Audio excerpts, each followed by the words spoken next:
welcome to the Deep Dive. Today, we're really diving into something I think a lot of us are interested in. Living a long and healthy life, maybe even making it to 100.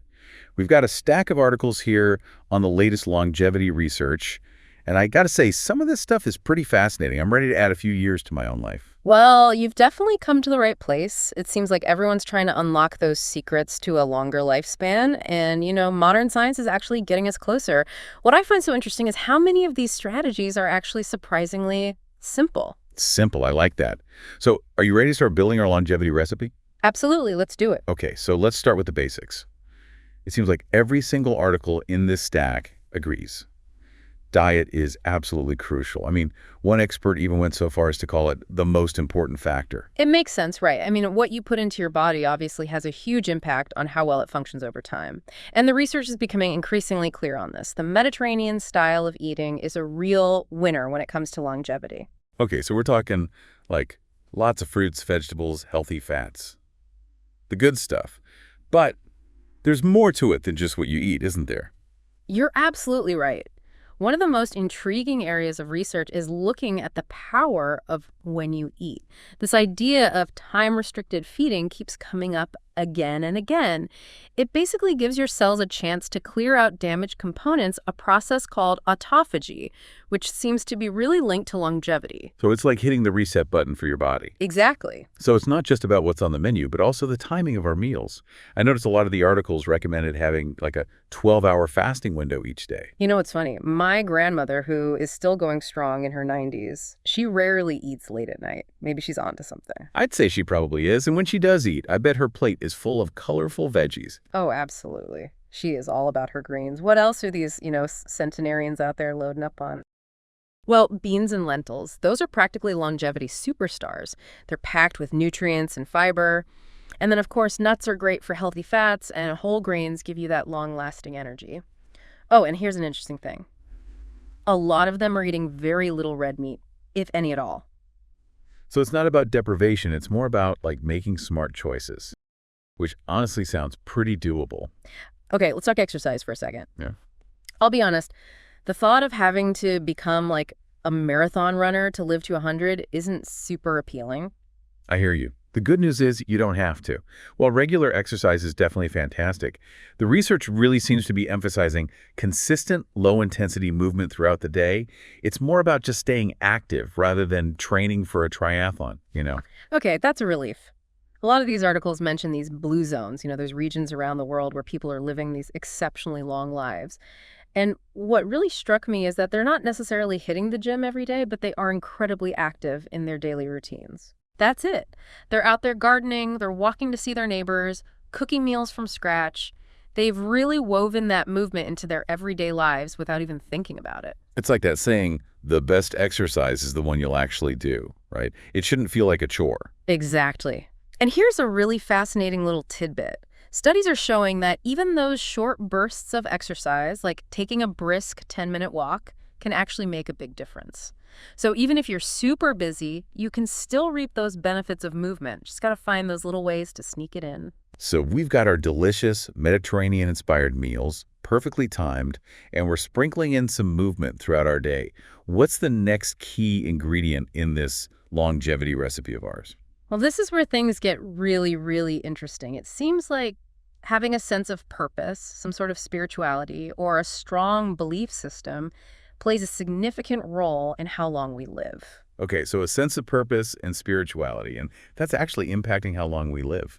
That's really interesting. I need to hear more about that.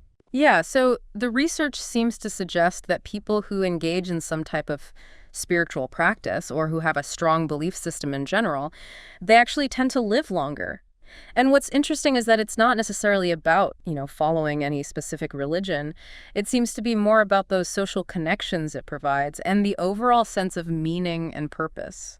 So it's about like having that feeling of being connected to something bigger than yourself. Exactly. Yeah, I can see how that could really contribute to your well-being, mentally and emotionally, which of course all ties into longevity at the end of the day. It all works together, right? Right.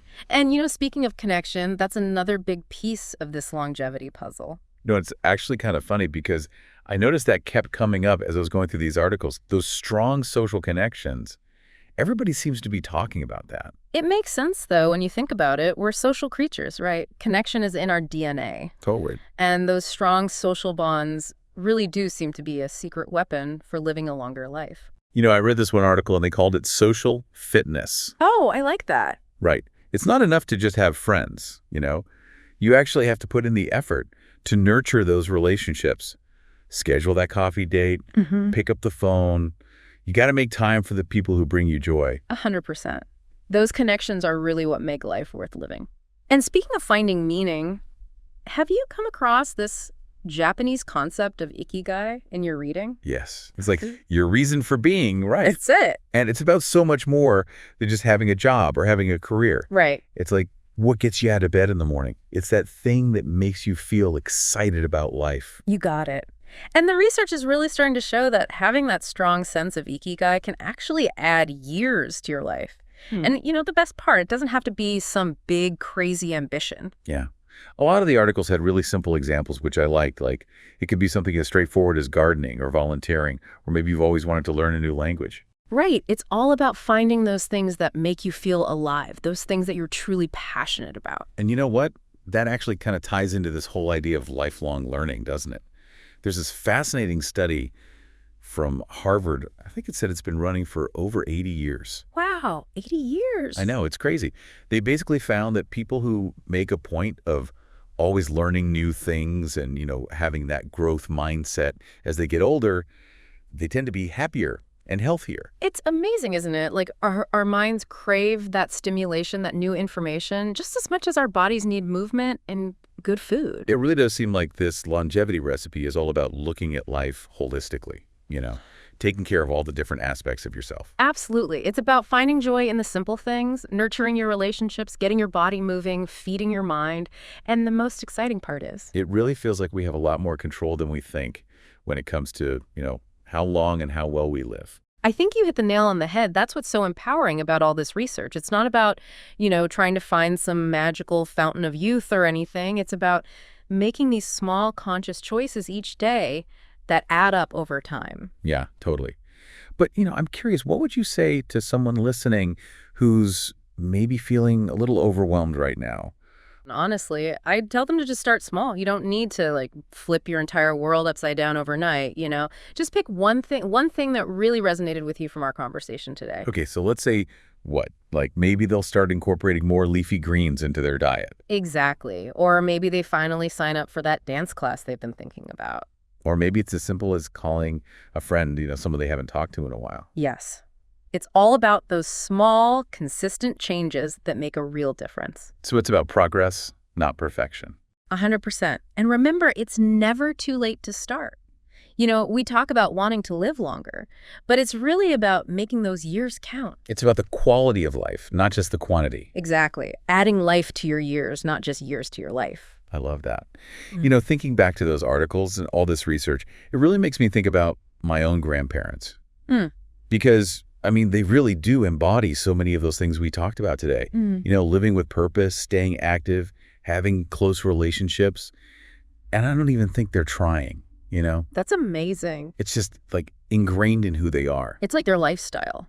It makes you wonder if that's part of the secret, right? Yeah. Maybe it's less about following some strict set of rules and more about just, embracing a lifestyle that prioritizes, those connections and having that sense of purpose and well-being. I think you just summed it up perfectly. It's about nurturing your mind, your body, your spirit. It's all connected. Well, I have to say, this whole conversation has me feeling pretty inspired.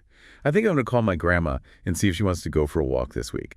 I always feel so energized after spending time with her. She's definitely onto something. That sounds like a fantastic plan. And who knows, maybe a few decades from now, we'll be sitting here having the same conversation, sharing stories and comparing notes on longevity. Now that's a deep dive I would love to have. Thanks so much for joining me today. And to everyone listening, here's to a long, happy, and healthy life.